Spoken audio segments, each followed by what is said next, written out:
Lil Nas X finally made a comeback. Last week he released Holiday after more than a year of not releasing new music. The beat of the song is made out of a plucked bass line along with a bell counter melody and a ton of ambience effects. I've been trying to figure out how these type of melodies work and, well, I think I figured it out, so today I'll show you how to do it. With that said, let's begin.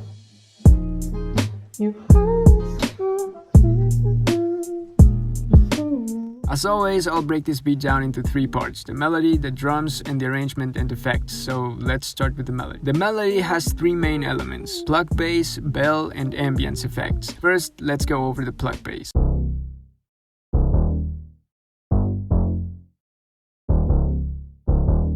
It's a pretty simple and repetitive pattern, but also super catchy. It might seem like these are just some random notes clicked in with no actual music theory behind them, but you would be wrong. If you take the notes of this melody and paste them as a chord, you will clearly see that this melody uses the notes of two different chords. If you look closely, you'll realize that the second one doesn't really look like a chord. Chords are supposed to either have 3 or 4 spaces in between, right?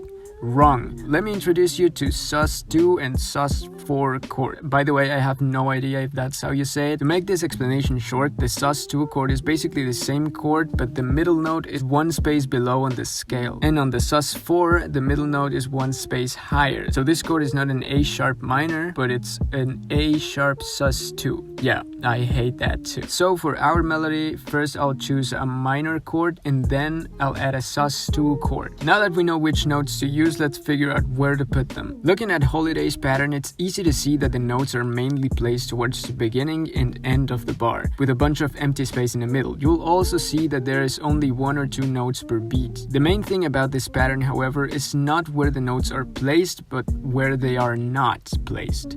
You see, when it comes to pluck basses, the most important thing is where you place your silent moments, because that is the part that's gonna build up the anticipation. So to recreate this, I'll take these notes and place them in the beginning and middle of the beat, leaving the end of it silent. It's hard to come up with a pattern that sounds unique when you don't really have that many notes, so take your time, but I'll just use some generic pattern for time's sake.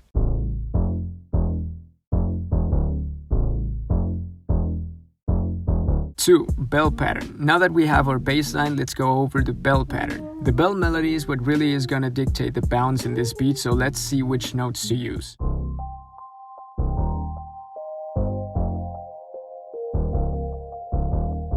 If you, again, rearrange the notes in this melody, you'll see that the bell counter is mainly made out of the notes we had in the chords of the bass line. You'll also see that these notes don't really have silent spaces, given that there is at least 1 or 2 played on every beat. So let's try to recreate that. I'm going for more of a dark feel instead of a Christmassy one, so I won't use as many notes. Here it is.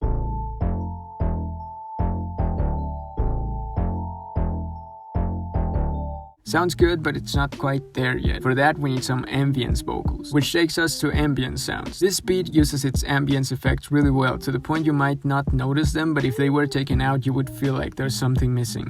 So to recreate this, I'll just add this simple pattern.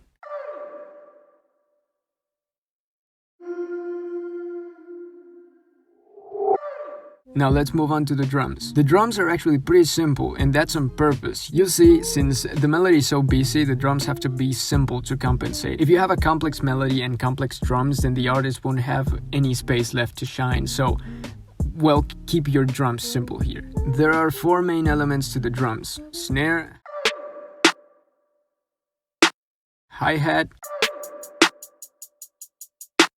As I said, the drums are pretty simple, so the hi-hats don't have a lot going on. The kick.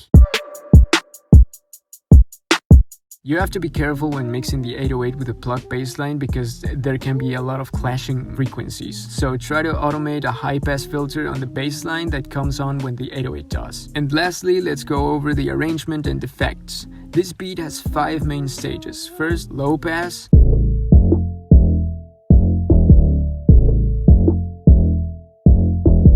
Just the pluck bass.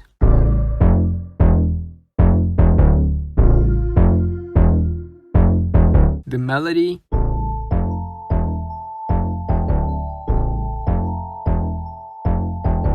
Melody and drums.